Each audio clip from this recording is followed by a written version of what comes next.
Matapos po ang naganap na trahedya sa Mamasapano, Maguindanao, may ilang nagsusulong ng all-out war sa Mindanao.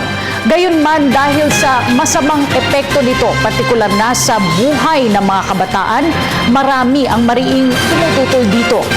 Sa espesyal na ulat ni Dina Pagibitan, silipin po natin ang bangungot na dulot ng giyera at alamin kung bakit kinakailangang isulong ang pangmatagalang kapayapaan sa bansa, partikular na sa Mindanao. Hindi ko na nga ata mabilang ang mga katagang akin ng nabasa at narinig patungkol sa kapayapaan. Lahat ng ito nagkakapareho sa iisang bagay, ang pagkakaintindihan at hindi pag-aaway. Naglalaro sa aking isip kung ano nga ba ang ibig sabihin na nagkakaintindihan. Dapat ba pareho kayo ng gusto, ng iniisip, ng layunin, o isang simpleng respeto?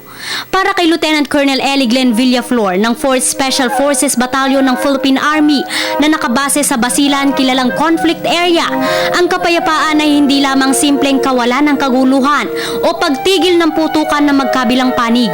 Para sa akin, merong kapayapaan kapag ang isang tao ay merong pinakain, may pagkain sa kanyang kapagkainan.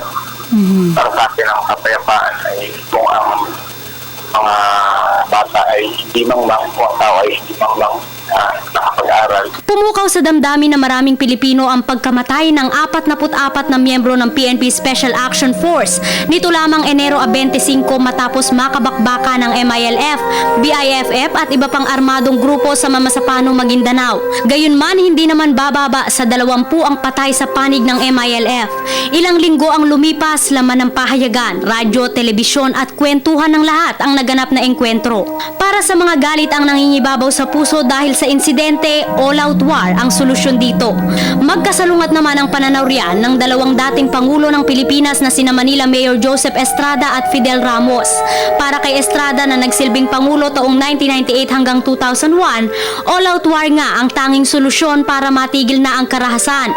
Matatandaan taong 2000 nang maglunsad si Estrada ng all-out war laban sa MILF sa Mindanao.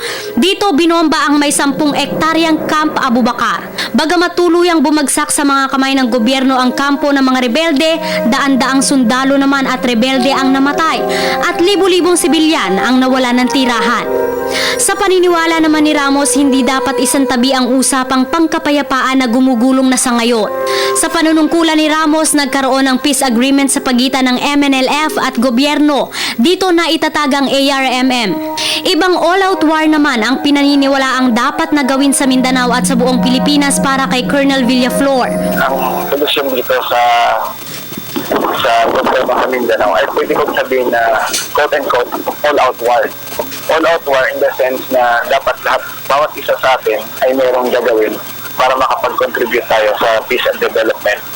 Hindi lang dito sa Mindanao, kundi sa buong Pilipinas. Bago ako mapunta sa Mindanao, partikular sa Basilan, giyera o gulo ang tanging naiisip ko tungkol dito, hanggang makita ko mismo ang mga inosenteng mukha ng mga batang ito.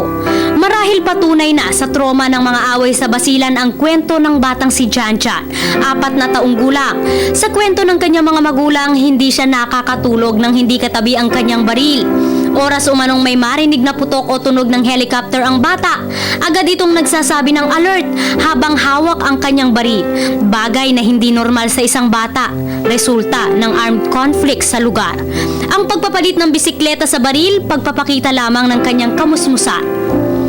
Walang taong magkapareho, ngunit wala rin namang tao ang nagnanais na dumanak ang dugo para lamang sa kanyang ipinaglalaban. Tila tamang ang sabihin na bukod sa away o giyera, may mas matindi pang problema ang bansa na dapat solusyonan, ang kahirapan at kamangmanga na nag-uudyok sa hindi pagkakaunawaan. Para sa Telebisyon ng Bayan, ako si Dina Pagibitan.